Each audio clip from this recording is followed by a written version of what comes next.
ಎಲ್ಲರಿಗೂ ತುಂಬ ಥ್ಯಾಂಕ್ಸ್. ಯಾಕಂದ್ರೆ ಅವಾಗಲೇ ಒಂದು ವೀಡಿಯೋ ಮಾಡಿ ಹಾಕಿದ್ದೆ, ಈ ಥರ ಎಮರ್ಜೆನ್ಸಿ ಇದೆ, ಹಾಸ್ಪಿಟಲ್ಗೆ ಶಿಫ್ಟ್ ಮಾಡಬೇಕು ಅಂತ ಹೇಳ್ಬಿಟ್ಟು ಶಿಫ್ಟ್ ಮಾಡ್ತಾಯಿದ್ವಿ ಅಂತ ಹೇಳ್ಬಿಟ್ಟು ಅಂತ. ಓಕೆನಾ. ಅವ್ರ ಫ್ಯಾಮಿಲಿಯವ್ರು ಬಂದಿದ್ದಾರೆ. ಅಂದರೆ ಅಲ್ಲೇ ಅಂದರೆ ವೀಡಿಯೋ ಪೋಸ್ಟ್ ಮಾಡಿದ್ಮೇಲೆ ನಿಮ್ಮಿಂದ ನನಗೆ ತುಂಬ ಹೆಲ್ಪ್ ಆಗಿದೆ. ವೀಡಿಯೋ ಪೋಸ್ಟ್ ಮಾಡಿದ್ಮೇಲೆ ಮಲ್ಲಿಕಾರ್ಜುನ್ ಅಂತ ಹೇಳ್ಬಿಟ್ಟು ನನ್ನ ಫ್ರೆಂಡ್ ಒಬ್ಬರೇ, ಅವ್ರಿಗೆ ವೀಡಿಯೋ ಶೇರ್ ಆಗಿದೆ.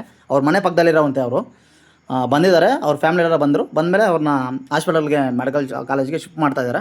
ಓಕೆ, ತುಂಬ ಥ್ಯಾಂಕ್ಸ್. ತುಂಬ ಜನ ಫೋನ್ ಮಾಡಿದರು. ಅಂದರೆ ಇಷ್ಟು ಮಾತ್ರ.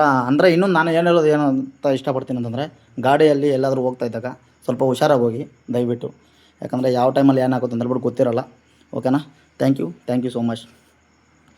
ಮತ್ತು ಇನ್ನೊಂದು, ನಮ್ಮ ಸಂಘಟನೆ ಕಡೆಯಿಂದ ತುಂಬ ಜನ ಫೋನ್ ಮಾಡ್ತಾಯಿದ್ದೀರಾ. ಓಕೆನಾ. ಅವರು ಅಡ್ರೆಸ್ಸು ಸಿಕ್ಕಿದೆ. ಇನ್ನೊಂದು ಹೇಳೋಕ್ಕೆ ಏನಕ್ಕೆ ಇಷ್ಟಪಡ್ತೀನಪ್ಪ ಅಂತಂದರೆ, ಪ್ರತಿಯೊಬ್ಬರಿಗೂ ಮಾನವತೆ ಅನ್ನೋದು ಇರಬೇಕು.